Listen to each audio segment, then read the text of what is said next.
हनुमन्ता च भर्ता भोक्ता महेश्वरा परमात्मेति चाप्युक्तो देहेऽस्मिन् पुरुषः पदा। এই শরীরে আরেকজন পরম পুরুষ রয়েছেন, যিনি হচ্ছেন উপদ্রষ্টা, অনুমন্তা, ভর্তা, ভোক্তা, মহেশ্বর এবং তাকে পরমাত্মাও বলা হয়। তাৎপর্য: এখানে বলা হচ্ছে যে পরমাত্মা যিনি সর্বক্ষণ জীবের সঙ্গে থাকেন, তিনি পরমেশ্বর ভগবানের প্রকাশ। তিনি একজন সাধারণ জীব নন। অদ্বৈতবাদী দার্শনিকেরা যেহেতু ক্ষেত্রজ্ঞকে এক বলে মনে করেন, তাই তাদের মতে জীবাত্মা ও পরমাত্মার মধ্যে কোনো পার্থক্য নেই। সে পার্থক্য স্পষ্টভাবে বোঝাবার জন্য ভগবান এখানে বলেছেন যে তিনি পরমাত্মা রূপে প্রতিটি দেহে বিরাজ করেন। জীবাত্মা থেকে তিনি পৃথক, তিনি পর অর্থাৎ প্রপঞ্চাতীত।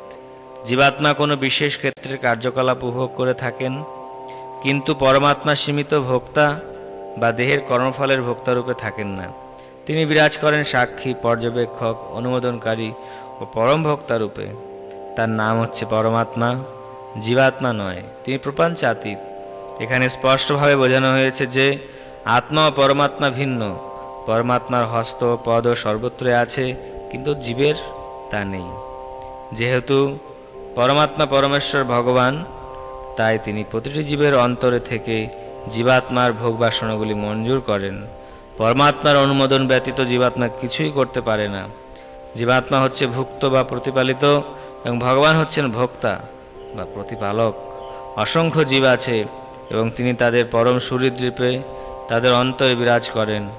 প্রতিটি স্বতন্ত্র জীব হচ্ছে পরমেশ্বর ভগবানের সনাতন বিভিন্নাংশ এবং তারা উভয়ে একে অপরের ঘনিষ্ঠ বন্ধু। কিন্তু জীবের মধ্যে ভগবানের অনুমোদন প্রত্যাহার করার প্রবণতা রয়েছে এবং সে স্বাধীনভাবে জড়া প্রকৃতির উপর আধিপত্য করার বাসনা করে। যেহেতু তার এই প্রবণতা রয়েছে, তাই তাকে বলা হয় পরমেশ্বর ভগবানের তটস্থা শক্তি। জীব ভগবানের জড়াশক্তি নতুবা তার পরাশক্তিতে অবস্থান করতে পারে। যখন সে জড়াশক্তির বন্ধনে আবদ্ধ হয়ে পড়ে, তখন পরমেশ্বর ভগবান তাকে তার পরাপ্রকৃতিতে ফিরিয়ে নিয়ে যাবার জন্য তার পরম বন্ধু পরমাত্মা রূপে তার সঙ্গে সঙ্গে থাকেন। ভগবান জীবকে পরাপ্রকৃতিতে নিয়ে যাবার জন্য সর্বদাই উদ্গ্রীব, কিন্তু জীব তার যৎপর নাস্তি ক্ষুদ্র স্বাতন্ত্র্যের প্রভাবে প্রতিনিয়ত পরম চিন্ময় জ্যোতিস্বরূপ ভগবানের সঙ্গ প্রত্যাখ্যান করছে। তার স্বাতন্ত্র্যের অপব্যবহার করার ফলেই জীব এই জড়া প্রকৃতিতে সংসার দুঃখ ভোগ করছে। ভগবান তাই সর্বক্ষণ তার অন্তরে থেকে এবং বাইরে থেকে উপদেশ দিচ্ছেন।